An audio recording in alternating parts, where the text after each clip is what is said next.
I went to New York to do what amounted to an audition for this small consulting firm that did presentation skills training and sales training and that sort of thing. And I had 10 minutes to stand in front of these consultants and tell them how I would add value to their firm. That would be a sales presentation.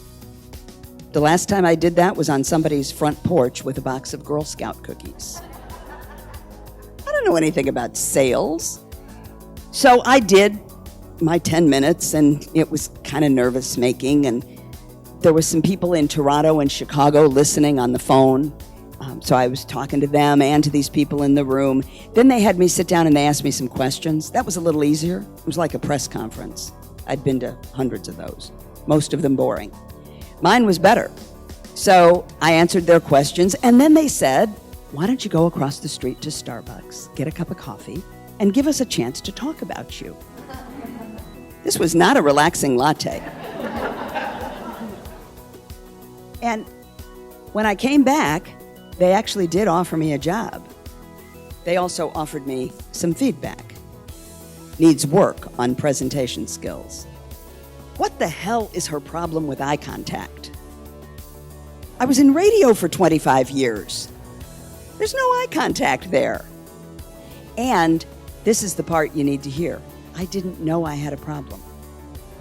I did what everybody does. I stood in front of this group and I scanned the room, and because I know I'm supposed to look at people, so I'm looking at everybody in the room like that, and except for that woman over there, because she looked like she didn't like me, so I was kind of not for. And then there was a woman over here. She was an oasis. She like a kindergarten teacher. She had that vibe, really warm and sweet. So I kind of looked more at her. Mostly, I looked over their heads or at the table or whatever, like speakers do. Does that sound familiar? Yeah, we scan the room. Now, when I do this, does anybody here feel any contact? No. But when I do this, and this, and this, we do feel contact, yes? And you've noticed that, or maybe not noticed it, the whole time I've been up here, because I learned how to use eye contact. One thought to one person. It's not about scanning a room. I'm going to get a little woo-woo for just a minute. I mentioned consultants in Toronto and Chicago. They were on the phone with us.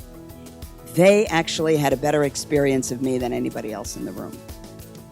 And it's because when I answered their question, I looked right at that starfish phone. And I realized that's what I did in radio. I mean, I'd never really thought about it before, but from that experience, what I figured out was when I was a talk show host, 10 lines, and they'd all be blinking, we hope, and there'd be one on the air, and that one's fast blinking, and I would stare right at that line when I was talking to the person because it represented the person to me. And they felt it. This is the woo-woo part. So my conviction is that eye contact can be perceived even when they can't see your eyes. It has to do with focusing your energy on that person. And it is such a valuable tool. It can change everything about the way people perceive you and about the level of confidence you feel inside.